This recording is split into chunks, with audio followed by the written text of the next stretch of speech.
Muy buenas noches, queridos hermanos. Estamos reunidos una vez más para disfrutar y compartir estos encuentros de formación en Pastoral de la Salud. Hoy en el número 10. Qué lindo ya poder haber caminado este trecho, estos 5 meses, porque vamos haciendo 2 encuentros mensuales, aprovechando este tiempo que estamos más en casa, este tiempo donde tal vez no podemos realizar actividades pastorales presenciales como estábamos acostumbrados. Bueno, una oportunidad para formarnos para servir a nuestros hermanos, servir a la iglesia, dar a conocer a Jesús. Bueno, hoy estoy sin asistente, así que espero que la grabación salga bien. Si alguna persona de las que están escuchando me puede decir con un dedito así que se escucha bien, se lo voy a agradecer, porque muchas veces es la dificultad que ha habido con los videos, que algunas personas no lo escuchaban bien. Así que yo voy a ir siguiendo con un teléfono, tal vez allí me puedan decir si está todo bien. A ver, vamos a esperar un momentito.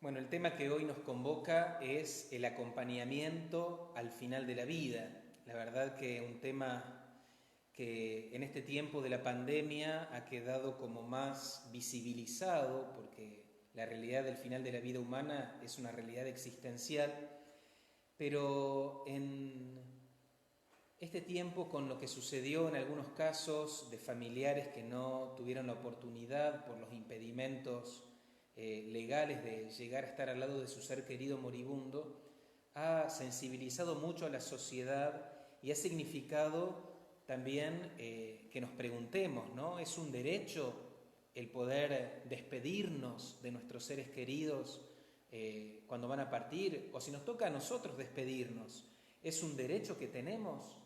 ¿No? Es importante que hoy reflexionemos sobre esto y demos gracias, ¿no?, al Señor para que siempre podamos tener esta oportunidad tan hermosa que es acompañar a otros y, ¿por qué no?, dejarnos acompañar también.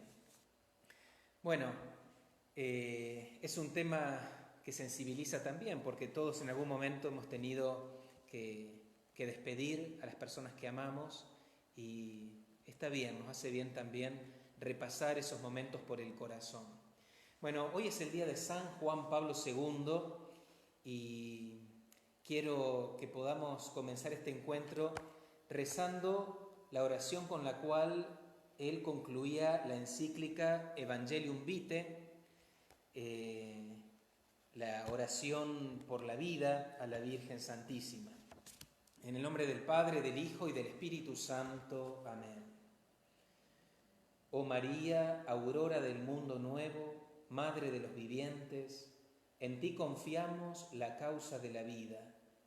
Mira, Madre, el número inmenso de niños a quienes se impide nacer, de pobres a quienes se hace difícil vivir, de hombres y mujeres víctimas de violencia inhumana, de ancianos y enfermos muertos a causa de la indiferencia o de una presunta piedad. Haz que quienes creen en tu Hijo sepan anunciar con firmeza y amor a los hombres de nuestro tiempo el Evangelio de la vida. Alcánzales la gracia de acogerlo como don siempre nuevo, la alegría de celebrarlo con gratitud durante toda su existencia y la valentía de testimoniarlo con solícita constancia para construir junto a todos los hombres de buena voluntad la civilización de la verdad y del amor, para alabanza y gloria de Dios Creador y amante de la vida. Amén. San Juan Pablo II ruega por nosotros. Bueno, es a Juan Pablo II a quien consideramos el padre de la Pastoral de la Salud, porque él fue el que creó dentro de la Organización Vaticana un dicasterio propio para esta área pastoral, la salud. el Pontificio Consejo de la Pastoral de la Salud fue creado por él, la Jornada Mundial del Enfermo fue creada por él, y mucho magisterio, como la encíclica Evangelium Vitae, pero muchas otras cosas más que él dedicó al tema de la salud, a la defensa de la vida. Así que lo recordamos hoy especialmente y damos gracias a Dios por este testigo de santidad tan contemporánea. Bueno, vamos a avanzar en el encuentro de hoy. La verdad que una de las cosas que hemos aprendido también durante la pandemia es nuestra fragilidad, nuestra vulnerabilidad, ¿no? Cuando llega la enfermedad a nuestra existencia, palpamos que no somos infinitos, que tenemos carencias, que tenemos achaques que pueden venir por la edad, por alguna dificultad concreta. También cuando nos toca despedir a seres queridos que mueren, esa experiencia de la vulnerabilidad humana hace que busquemos ayuda, ¿no? Y una de las expresiones clásicas cuando alguien empieza con alguna dolencia es: vamos al doctor para que te cure, decimos, ¿no? Buscamos la curación. Y no es inocente esta expresión, porque detrás de ella hay un paradigma de la medicina que lo tenemos todos de alguna manera y que tenemos que tratar de ir transformándolo, y lo vamos a ver ahora. Porque la medicina se ha ido concibiendo como un área de la ciencia biologicista, altamente tecnificada, que se especializa cada vez más, y está muy bueno que así sea, ¿no? Siempre que se... También es una realidad que la expectativa de vida ha ido aumentando gracias a los cuidados, a las posibilidades de atención médica que se va generando cada vez más específicas, y entonces la expectativa de vida va aumentando y creemos que el objetivo de la medicina es prolongar la vida siempre y bajo cualquier circunstancia.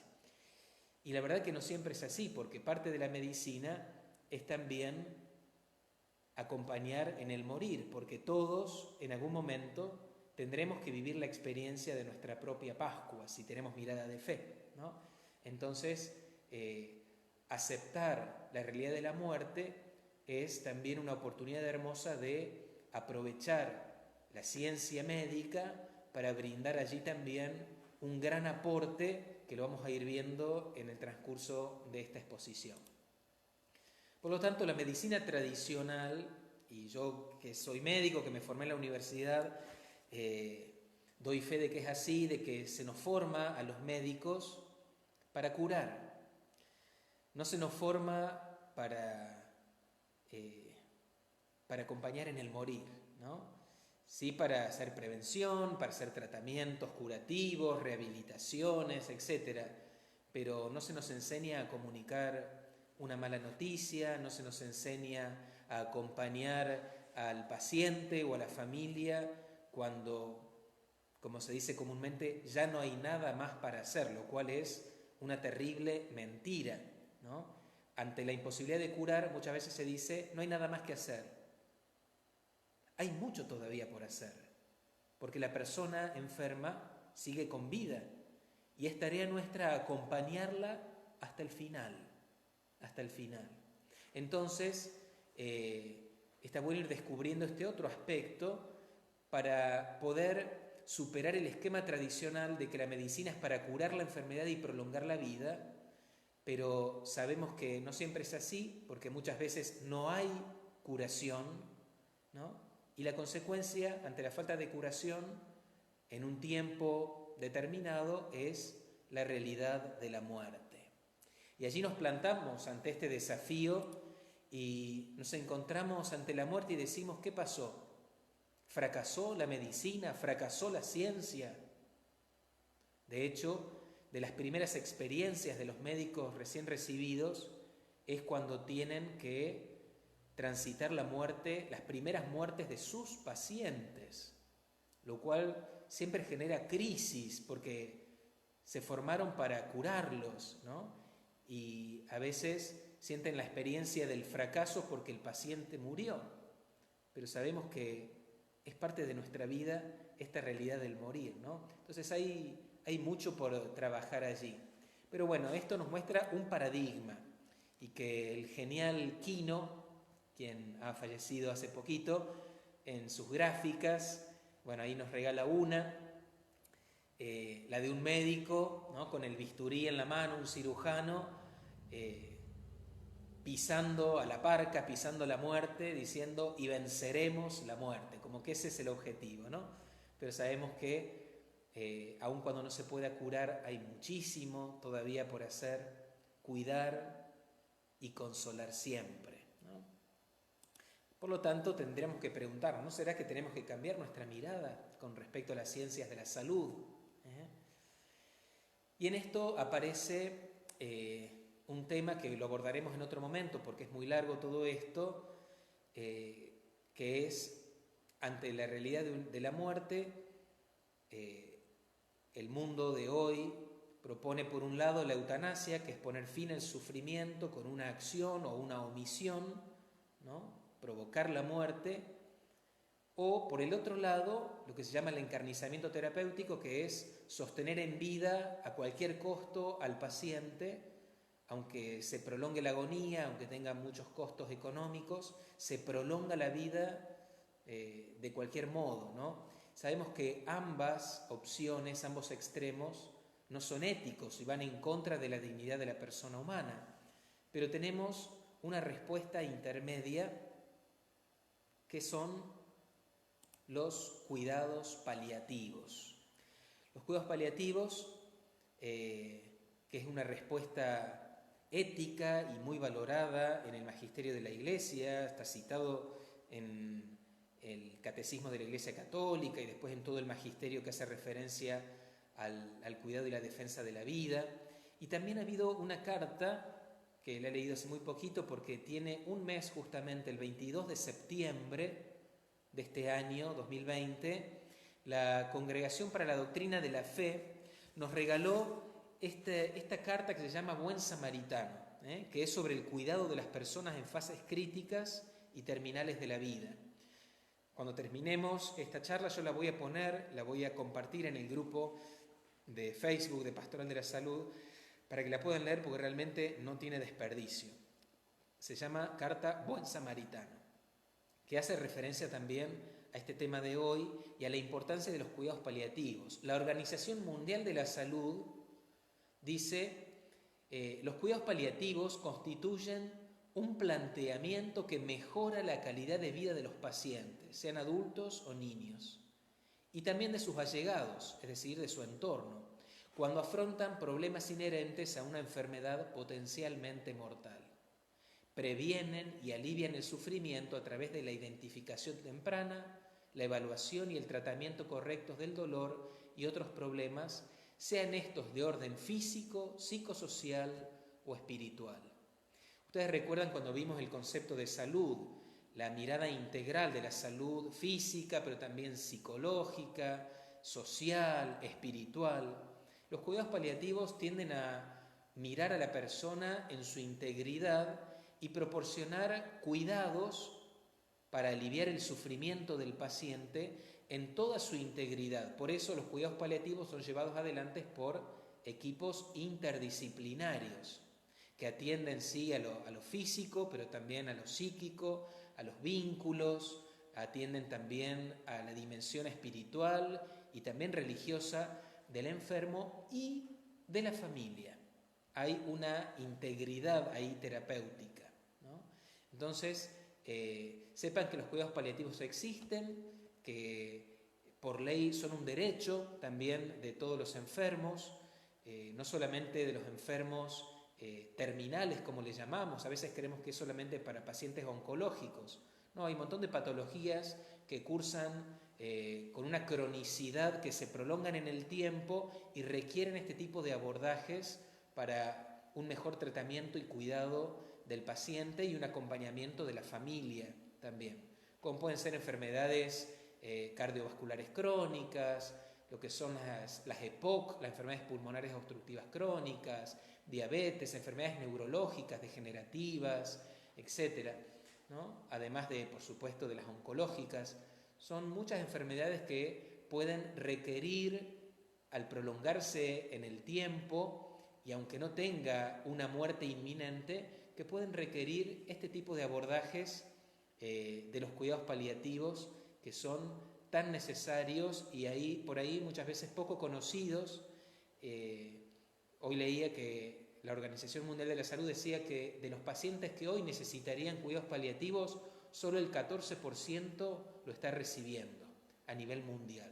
Hay mucho por hacer al respecto y sepan que los hospitales o la obra social o la prepaga tienen el derecho de brindar a sus pacientes, en estos casos puntuales que se evalúan y se consideran así de manera personalizada, tienen el derecho a brindar cuidados paliativos.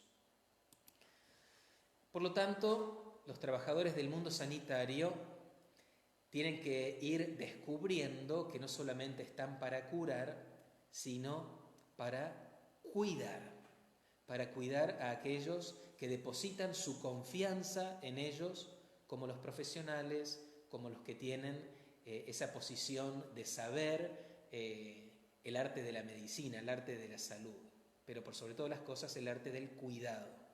Por eso se desprende de este cuidado que implica el promover la salud, el prevenir las enfermedades. ¿Se acuerdan que eso también es parte de la dimensión comunitaria de la pastoral de la salud? La curación y la rehabilitación, y también el alivio del sufrimiento y el acompañamiento hasta que acontezca el desenlace de la muerte, ¿no? Y cuando decimos sufrimiento decimos algo mucho más que el dolor, ¿no? El sufrimiento es muy personal, ¿no? El sufrimiento no se puede cuantificar. El sufrimiento hace referencia a todo lo que la persona es una cuestión existencial. Por eso el acompañamiento también de profesionales del ámbito de la salud mental, acompañantes espirituales, también tiene una importancia muy grande para lo que es el alivio del sufrimiento existencial del paciente. Por lo tanto, cuando hablamos de cuidados paliativos, hablamos de una continuidad de cuidados sobre el paciente, el enfermo, y también sobre su familia, su entorno, que tienen como objetivo aliviar ese sufrimiento, el alivio del sufrimiento. Tal vez no se pueda quitar por completo. En ese sufrimiento también entra el dolor físico. Hoy la medicina, la anestesiología, los tratamientos del dolor son muy buenos. Hay drogas muy, muy buenas que, administradas por profesionales, tienen la posibilidad de aliviar el dolor de los pacientes de una manera muy efectiva, ¿no? Entonces, el tratamiento del dolor, pero también los otros sufrimientos, que ya vamos a ir viendo las necesidades espirituales que también tienen estos pacientes, que apuntan a mejorar la calidad de vida. Por eso siempre decimos, ante una persona que está transitando el último momento de su vida, tenemos que poner lo mejor de nosotros para darle la mejor calidad posible hasta que llegue el fallecimiento. Es un gesto enorme de amor y de caridad darle la mejor calidad de vida que se pueda. Y los cuidados paliativos necesitan, entonces, que se produzca como una alianza terapéutica para un cuidado efectivo. Una alianza entre el paciente, que es el enfermo, su familia y el equipo profesional tratante.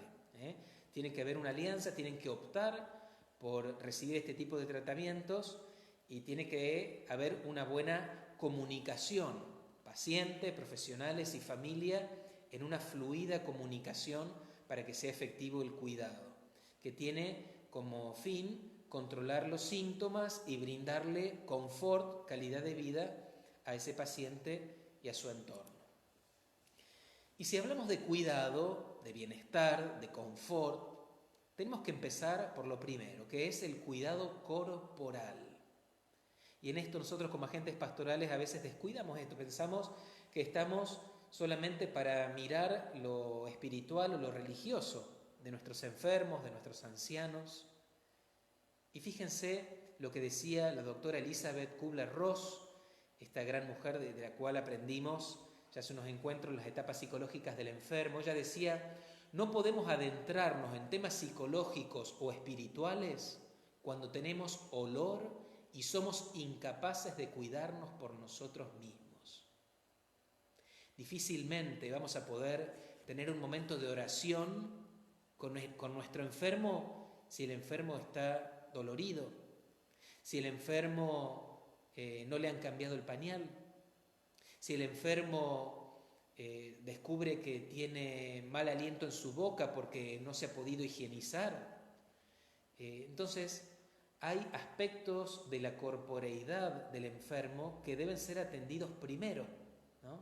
Para que después, cuando el paciente, el enfermo, esté cómodo, esté confortable, podamos adentrarnos en las cuestiones más emocionales, psicológicas, en compartir la propia biografía, en adentrarnos en lo espiritual, en poder realizar oración, etc., ¿no?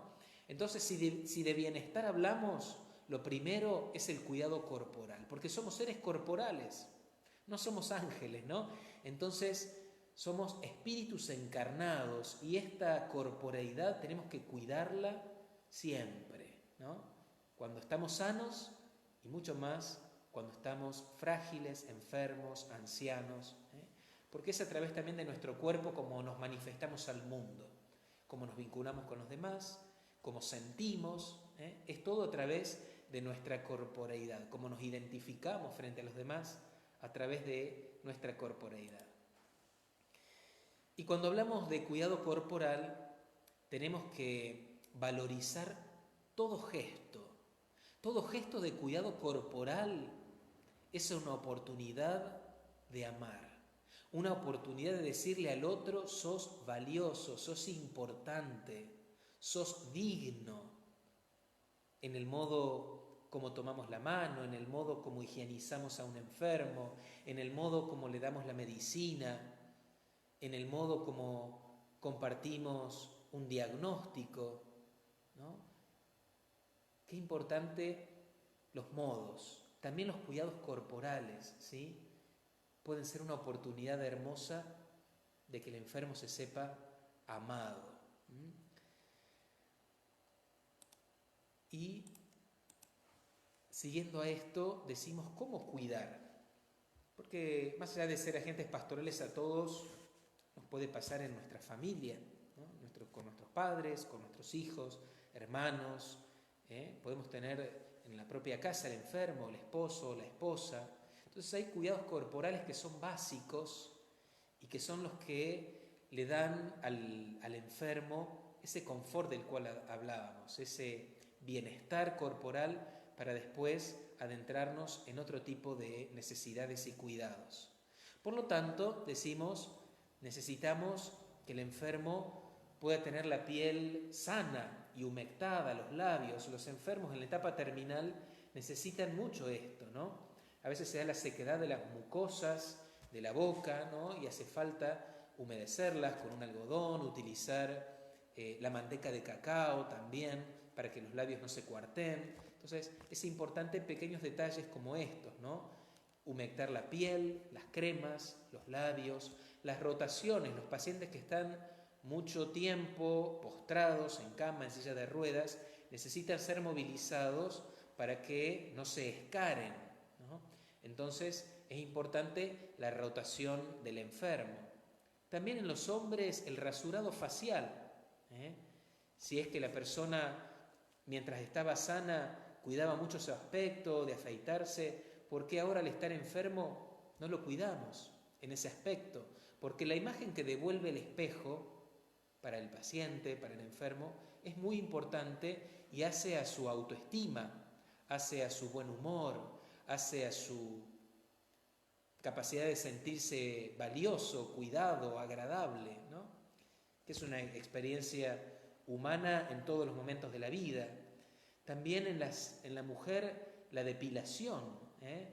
Por ahí una mujer, que las mujeres son coquetas y cuidadosas, ¿no? Cuando llega el médico, cuando va a ser revisada, necesita sentirse cuidada también físicamente. O a veces el peinado, estar peinadas. Si la mujer se teñía el cabello cuando estaba sana, cuando era independiente, ahora en la dependencia, en la enfermedad, en la postración? ¿Por qué no brindarle también ese gesto tan femenino, de coquetería, de bienestar personal, ¿no? También, ¿no? El cortar las uñas, limarlas, también la higiene en la cama, si la paciente o el paciente no se puede ya levantar, ¿no? La higiene bucal, como decíamos recién en el ejemplo, el mal aliento en los pacientes que están mucho tiempo en la cama, que no se pueden higienizar por sí mismos, también a veces los hace sentir muy incómodos de no querer hablar, no querer expresarse por incomodar al interlocutor. Entonces son pequeños gestos de cuidado que los tenemos a veces sin darnos cuenta en nuestra vida ordinaria, pero que los tenemos que seguir manteniendo cuando estamos enfermos. Y cuando el enfermo ya no se puede valer por sí mismo, son los cuidadores, el entorno, quien debe brindárselos. Por lo tanto, decimos que con esto de los cuidados corporales, decimos que son primeros porque somos espíritus encarnados. La definición de persona tradicional de Boecio decía que la persona es una unidad substancial de naturaleza racional. Somos cuerpo y espíritu, ¿no? Mientras estamos con vida, somos esta unidad sustancial, pero que requiere que se atiendan en el cuidado de la persona ambas realidades, ¿sí? Se dice que el cuerpo es la morada del espíritu, ¿no? Que la primera carta de presentación ante el otro es la corporeidad, ¿sí? Pero además, si decimos que también somos espíritu, en el cuidado, en el arte o el ejercicio del cuidar, además de lo corporal, aunque tenga la prioridad, también tenemos que prestar atención a la realidad espiritual, es decir, a lo invisible de la persona, a lo no material, es decir, esa dimensión espiritual que todos tenemos. Lo cual a veces nos genera un poco de temor, ¿no? No sabemos cómo encarar estas situaciones, sobre todo cuando es un enfermo que comenzamos a visitar, que tiene un diagnóstico de una enfermedad terminal. A veces nos da un poco de temor.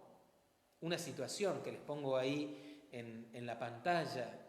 Entramos a una sala de un hospital, de una clínica, saludamos, nos presentamos, nos encontramos con un paciente que está en la cama y que llora. Y que lo único que dice es: estoy aquí, tirado en esta cama, esperando que venga la muerte, siento que este tiempo es pérdida, que ya todo está perdido. Cuando nos encontramos con esas situaciones de abandono, de bajar los brazos, de desear la muerte inminente, nos encontramos también con nuestra propia realidad y nuestro propio modo de haber elaborado o no estas situaciones en nuestra propia existencia, la de los padecimientos o las muertes de nuestros seres queridos, o nuestros propios padecimientos, o la realidad de nuestra propia muerte, ¿no? Y a veces, cuando las situaciones son así complejas, difíciles, que movilizan, está la tentación de huir, ¿no? Decir, bueno, este paciente no es para mí, ¿no? A este enfermo yo no lo puedo acompañar, ¿no? O hacer una oración rápida y salir, ¿no? Pero cuidado, ¿no? Es verdad que no todos tenemos vocación para todo en la pastoral de la salud, pues hay diferentes áreas y ámbitos para desarrollar la misión, pero nos demos la oportunidad, nos formemos también para eso. Por eso es importante abordar este tema. Recordar las etapas psicológicas del enfermo nos viene muy bien, ¿sí? No las vamos a desarrollar hoy porque ya lo hicimos cuando hablamos del acompañamiento al enfermo. Las 5 etapas, de negación, de rechazo, la etapa de la ira, el enojo, la rebeldía, la etapa del pacto, la negociación, la depresión, el ostracismo, el ensimismamiento, el llanto, los balances de la vida. Y la última etapa, que no siempre se da, dijimos que es la de aceptar su situación, aceptar la enfermedad, aceptar la muerte próxima, ¿no? Son etapas que está bueno que las conozcamos para que cuando nos encontramos con un enfermo que pueda estar enojado, un enfermo que no deje de llorar, que no quiera hablar, podamos decir, a ver, este hermano, este prójimo enfermo está pasando por esta etapa y lo voy a escuchar, lo voy a respetar. No le voy a recriminar si está enojado con Dios, porque está en la etapa del enojo y es entendible. No le voy a obligar a hablar si lo único que necesita en este momento es llorar. O a lo mejor necesita esa oreja de alguien externo que no sea de su familia, esa mirada objetiva para poder plantear un balance de la vida, un deseo de reencontrarse con alguien, un deseo de pedir perdón, no lo sé, ¿no? Entonces es importante, muy importante a la hora de acompañar enfermos al final de la vida, conocer las etapas psicológicas, ¿eh? Es muy importante. Y saber que en estas necesidades espirituales que decíamos, cuando llega la realidad de la enfermedad y de la muerte posible, aparece el sufrimiento existencial, podríamos decir, ¿no? Que puede ser la desesperanza, ¿no? Esto decir que, bueno, ya nada puede esperar, ya no hay nada bueno por delante, la pérdida del sentido de la propia vida, ya nada vale la pena, ¿no? ¿Qué sentido tiene, ¿no? Muchas veces lo decimos nosotros ante algunos problemas que nos toca vivir, ¿no? Que nos tentamos de decir, ya nada tiene sentido, ¿no? Cuando aún los momentos más trágicos y de sufrimiento desde la mirada de la fe siguen teniendo sentido, ¿no? Vamos a abordar dentro de muy poco el sentido cristiano del sufrimiento humano, ¿no? Entonces, siempre hay un sentido, mientras tengamos vida, siempre hay un sentido. También aparece la crisis de fe, ¿no?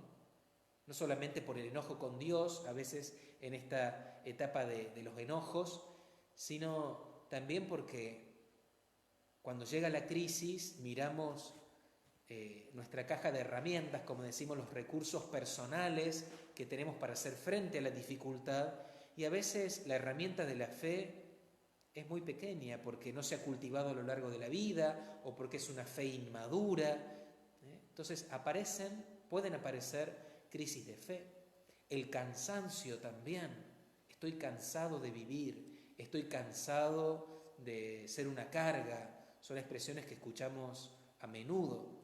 También aparecen las ideas suicidas, pueden aparecer, y en esto hay que tomarlo con calma, con serenidad. Es una posibilidad para todos, y en esto a mí me ayuda muy bien recordar a que una gran santa que amo profundamente, Santa Teresita del Niño Jesús, tuvo tentaciones suicidas al final de su vida. Ella murió por una tuberculosis avanzada, murió por ahogamiento, y los accesos de ahogo le ocasionaban terribles sufrimientos. Entonces ella le pedía a sus hermanas, ya estaba en la enfermería en el último tiempo, que retiren de su mesa de noche las medicinas, porque llegaba un momento de su sufrimiento que era tal que tenía la tentación de tomarse todas las medicinas juntas para poner fin a ese sufrimiento. Una tentación que ella decía venía del mal, pero había que prevenir, ¿no? Quítenme las medicinas de la mesa de noche, decía ella, ¿no? Entonces pueden estar estos sentimientos que es importante hablarlos, ¿no? También la sensación de pérdida de la dignidad, ¿no? De decir, ya no soy digno, ya no puedo ser autoválido, ya no tengo determinadas capacidades que antes tenía, las he perdido, la imagen que me devuelve el espejo ya no es la de antes, etcétera, ¿no? Ya no soy digno. Eso genera también mucho sufrimiento, lo cual no es así, porque toda persona, sin depender de sus circunstancias o de sus condiciones físicas, siempre la persona va a ser digna, sea que esté discapacitada, moribunda, lo que sea, el niño por nacer, siempre la persona es digna por el solo hecho de ser persona. También puede aparecer la angustia por asuntos inconclusos, cosas que quedaron postergadas, cosas que no se hicieron, promesas incumplidas, etc. La culpa. Aparece también la culpa.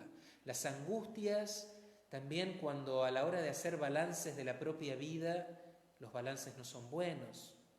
Cuando hay situaciones que ahora se dan cuenta que ocasionaron daño o que podrían haber sido de otro modo, etc., ¿no? Los enojos, los resentimientos, la sensación de ser una carga para los demás, ¿no?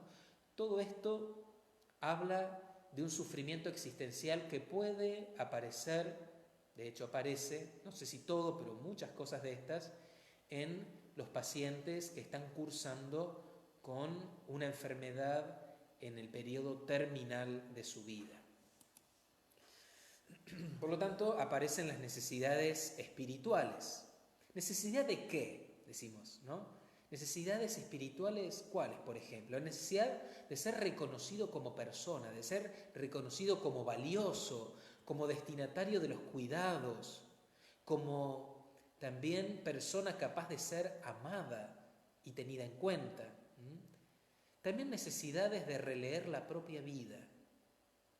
Es muy importante cuando cuidamos a una persona, invitarlo, ¿no?, a repasar su vida, su existencia, a poder escribir si tiene la posibilidad de hacerlo, de tener un diario, de poder agradecer, de poder pedir perdón, de descubrir los pasos de Dios también en las diferentes circunstancias que le tocó atravesar, ¿no?, e ir encontrando el sentido, ¿no?, el sentido de lo que pasó, el sentido de lo que está pasando y también el sentido de lo que va a venir, también de la muerte. También establecer la vida en un más allá en esta vida y en un más allá después de la muerte, ¿sí? Y digo después de la vida porque tenemos que invitarlos a tener esperanzas realizables a corto plazo, ¿no? Por ejemplo, celebrar el próximo cumpleaños, compartir la Navidad con la familia, poder encontrarse con los nietos, cosas que no impliquen compromisos a largo plazo, pero que puedan ser realizables y de algún modo un motor para tener esta atención a futuro que genera vida en un paciente enfermo aún grave. También la necesidad de continuar estando de algún modo, ¿no?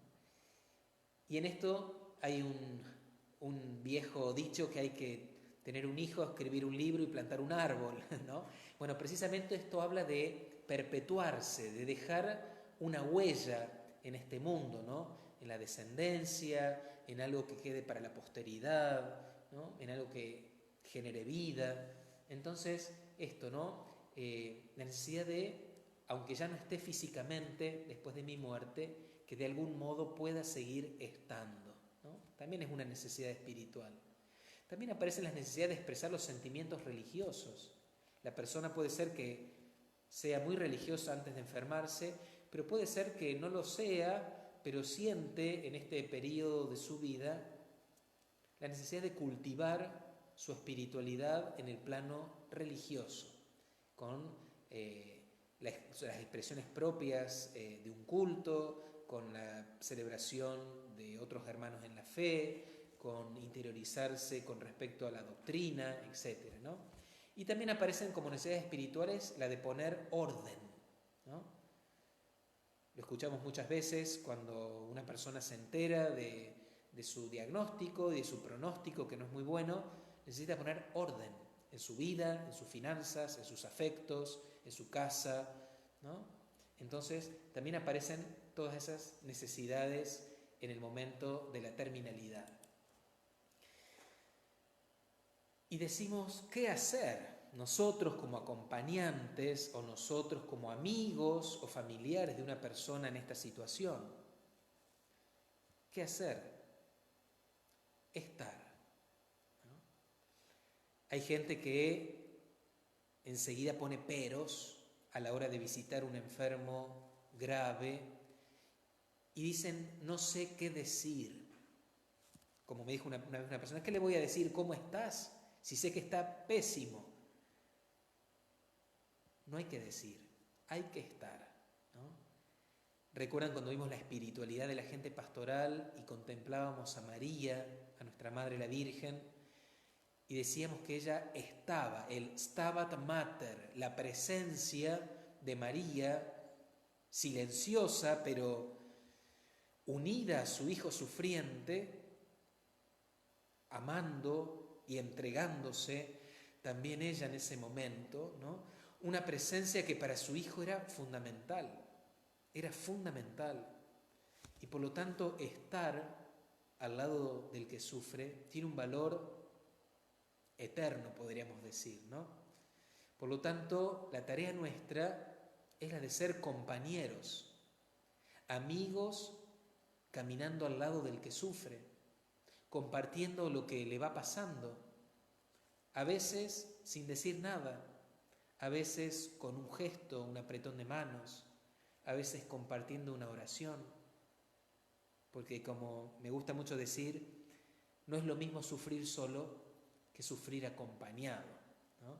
Por lo tanto, tenemos que cultivar esa espiritualidad del estar presentes, estar allí, al lado del hermano, al lado de esta familia que está sufriendo porque uno de sus miembros está enfermo. Claro que el estar a nosotros como hijos de esta cultura occidental a veces nos parece una pérdida de tiempo, ¿no? O estamos y miramos el reloj, ¿no? Y en esto tenemos que aprender a saber perder el tiempo al lado del hermano, ¿sí? A veces nos duele dar tiempo. El tiempo es oro, decimos. Bueno, la verdadera caridad es dar lo que más vale. Y hoy lo que vale es nuestro tiempo, ¿no? Y en esto, Madre Teresa de Calcuta, Santa Teresa de Calcuta, amiga de Juan Pablo II, ella decía que el mundo occidental se mueve en función del beneficio, ¿no? La mirada pragmática, utilitarista, ¿no? Que todo lo medimos de acuerdo a resultados.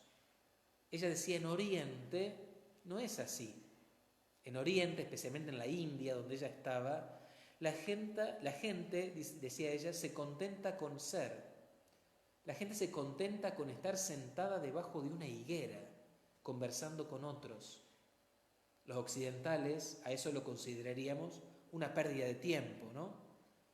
Pero para los orientales, que tienen un paradigma diferente, una concepción de existencia diferente, para ellos el estar, el compartir, tiene un gran valor. Estar con alguien, escucharlo, sin estar mirando el reloj, sin esperar un resultado, un beneficio inmediato, decía ella, ese estar habla de amor. Ella dice, el éxito del amor reside en el mismo amar, no en que obtengamos tal o cual resultado. Ya el amar, ese es el resultado. Y el estar amando, o el cuidado amoroso, ya lo es todo. Por lo tanto, tenemos que fomentar algunas actitudes en el acompañamiento pastoral para atender a estas necesidades de los enfermos terminales y de la familia. Lo primero, la escucha, ¿no? Clave. Cultivar la escucha. No tanto hablar, sino por sobre todas las cosas escuchar. Dios en su sabiduría nos dio una boca y 2 oídos para que escuchemos el doble que lo que hablamos. Entonces, cuidado de empezar a decir frases hechas, cuidado de dar recetas, cuidado de llenar todo de religiosidad. Escuchemos, recibamos lo que el otro tiene para darnos, ¿sí? Permitir que el otro se desahogue, comparta lo que trae, lo que tiene, lo que le aflige ese día, sus búsquedas, sus necesidades más profundas. Fortalecer la autonomía, lo hablamos el otro día cuando hablamos del acompañamiento de la familia, ¿no? Brindarle al enfermo la posibilidad de que sea lo más autónomo posible. No cubramos todas sus acciones. Si el enfermo todavía puede comer solo, aunque se manche un poco, dejemos que coma solo. Si el enfermo puede seguir leyendo un poco, aunque se canse, dejar que comience él la lectura, después continuaremos nosotros. Dejar que el enfermo pueda bañarse solo, sentado en la silla, debajo de la ducha, y no, para hacerlo más rápido, tal vez hacer todo el cuidador, ¿no? Entonces, darle la posibilidad de que viva lo más posible sus capacidades con autonomía es muy importante. Fortalecer esa autonomía es muy importante, porque se va a seguir sintiendo útil, ¿no? Proponer también acompañarlo, porque uno de los grandes temores de los enfermos terminales es la soledad, es el quedarse solo. Y la soledad aumenta la angustia y aumenta el sufrimiento existencial. Entonces, expresarle que estamos dispuestos a acompañarlo hasta el final, hasta que sea necesario, le da una garantía de saber que no va a estar solo, ¿no? Y eso tiene un valor enorme, ¿no? De que cada vez que él quiera, que puede preguntar todo, que puede abrir su corazón, que no lo vamos a juzgar nunca, que estamos para eso, solo para amarlo y acompañarlo. Reforcemos una y otra vez esto, ¿no? No te dejaremos solo. Siempre que quieras y que tengamos la posibilidad y que el entorno lo permite, aquí estaremos para acompañarte, para estar a tu lado. Y en este estar, ya lo hemos visto en el acompañamiento, es muy importante el lenguaje no verbal. Y habrá veces donde lo verbal ya no pueda estar, pero seguiremos con los gestos y las actitudes, ¿no? Necesitamos esos gestos que hablan por sí mismos, ¿no? Ahí en la imagen, en la foto, tenemos al acompañante con una anciana, ¿no? Fíjense, sentado a su misma altura. Cuando visitemos un enfermo, tratemos de no estar de pie cuando él está sentado o está en la cama, ¿no? Sino que tratemos de adoptar la misma actitud física para que estemos a la misma altura, lo cual habla de una paridad, un mensaje de igualdad. Se permite la conexión visual de la mirada, si estamos a la misma altura, el tomar la mano, una caricia, el inclinarnos, implica que nos interesa, que estamos atentos a lo que nos pueda decir o a lo que pueda expresar, ¿no? Entonces, la comunicación no verbal es clave, ¿no? Y en esto quiero recordar y agradecer a una gran enfermera, maestra de muchos otros en cuidados paliativos, la licenciada Clara Cullen, que ha venido a Córdoba también invitada por nosotros a dar formación en estos temas. Ella una vez, cuando nos contaba la experiencia en el Hospital Tornú de Buenos Aires, donde ella trabaja, ella decía, los enfermos en las terapias, en los hospitales, se mueren con hambre de piel. A mí me resultó sumamente fuerte. Cuando hablamos de hambre, no descubrimos que hay hambres más profundas que la física, que la fisiológica, ¿no? Que la comida. Hambre de piel. Ella decía, a veces me ha tocado de pacientes que tocan el timbre para que vaya la enfermera y cuando llega lo que le pedía era que le acaricie la mano. Esa necesidad, ¿no? del contacto, del calor del otro. Esto que hoy se ha puesto de manifiesto con la pandemia, de manifiesto con tanta fuerza de los pacientes que por ser COVID positivo, muchos pacientes están muriendo solos, sin afecto, sin la cercanía de sus seres queridos, sin el apoyo espiritual y religioso, ¿no? Lo cual no puede ser así. Necesitamos humanizar y dignificar el momento de la muerte, aún con este virus tan altamente contagioso. Siempre hay cosas que podemos hacer para humanizar ese destino inevitable que es la muerte en algunos pacientes. Siempre necesitamos humanizarnos, fortalecernos, generar protocolos para que se pueda dar el encuentro, comenzar con los encuentros virtuales o el saludo a través de un vidrio o una carta o un mensaje, una videollamada.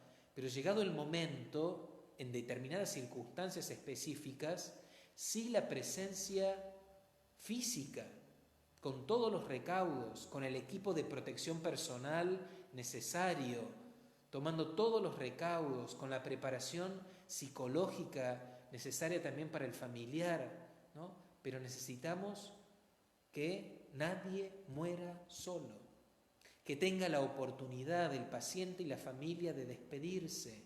Eso es humanidad por sobre todas las cosas, ¿no? Entonces, descubrir, ¿no? Hay necesidades que las tenemos todos, pero que se ponen, se exacerban o se hacen mucho más a flor de piel en estos momentos, en los momentos del final de la vida. Y esas necesidades tan humanas y que las tenemos todos, necesitan ser tenidas en cuenta.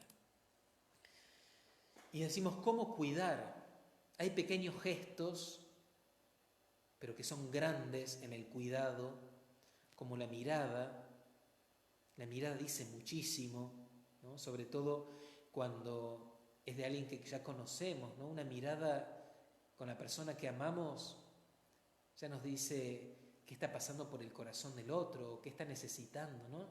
La mirada, la escucha, sostener la mano, un abrazo, acariciar la cabeza, la sonrisa, el compartir una palabra, una canción, una oración o compartir el silencio, ¿no? También dicen muchísimo. También es cuidado, también es presencia amorosa. Y decimos también cómo ayudar a la familia, porque si los cuidados paliativos tienen esta mirada, nosotros como agentes pastorales, que también podemos colaborar en los cuidados paliativos, en la dimensión espiritual y religiosa del enfermo, también tenemos que contemplar las necesidades que tiene la familia. Tener un ser querido con una enfermedad crónica, terminal, genera, como lo vimos en el encuentro pasado, una gran movilización en la familia. Necesidades y cuidados que también ellos necesitan. Y nosotros, como iglesia, tenemos que brindar también cuidados a la realidad familiar, a la de los seres queridos. Por eso decimos que tenemos que brindarnos también, con delicadeza, proponer, sentarnos, escuchar lo que les está pasando, cómo están viviendo, cómo están transitando ellos estas circunstancias.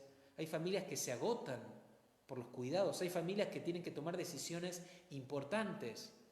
¿Internamos o no internamos? ¿Tomamos esta decisión? ¿Hacemos estos tratamientos o ya no los hacemos? ¿O cuestionamientos de fe?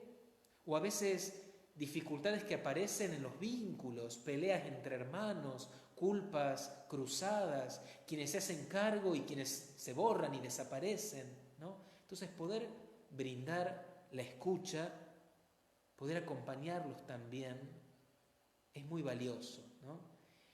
Por eso tenemos que escuchar y ser prudentes al hablar, ¿no? Para recibir las dificultades que están viviendo, los problemas que está ocasionando la enfermedad. También expresarles lo bueno que es comunicar la verdad.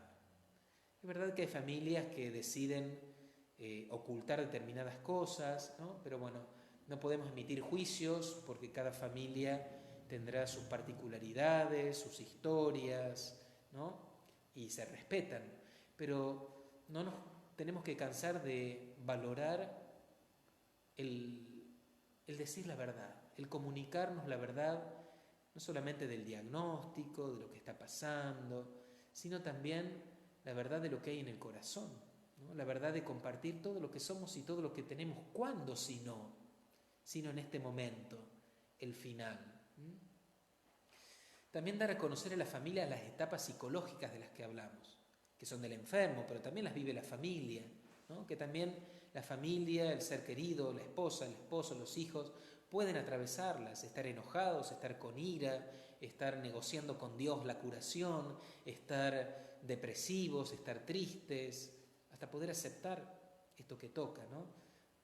Darles a conocer estas etapas puede significar para ellos, para su propio proceso psicológico, también para el acompañamiento de su familiar enfermo. También tenemos que ayudar a que la familia pueda estimular los vínculos, ¿no? El comprenderse, el apoyarse. Es muy importante esto, ¿no? Que la familia pueda como unirse. Sabemos que la realidad de la enfermedad a veces produce una ruptura vincular, pero en algunas familias es la oportunidad de reencontrarse, del perdón, del compartir alguna tarea, etcétera, ¿no? Entonces, estimulemos el diálogo, ¿no? Entre los miembros de la familia, el encuentro. También tendremos que averiguar si existen necesidades materiales, ¿no?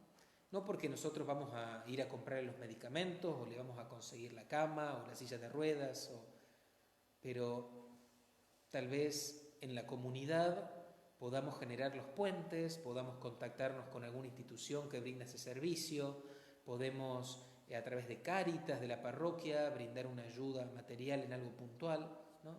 Entonces, con discreción, porque tenemos que respetar también la necesidad de que la persona no sea expuesta socialmente en sus necesidades materiales, pero con delicadeza preguntar y, si está en nuestras posibilidades, buscar una solución. También a la familia ayudarle a que pueda ver la realidad de su ser querido enfermo no solamente como un problema, sino como una oportunidad, que pueda ir descubriendo el sentido de esa enfermedad.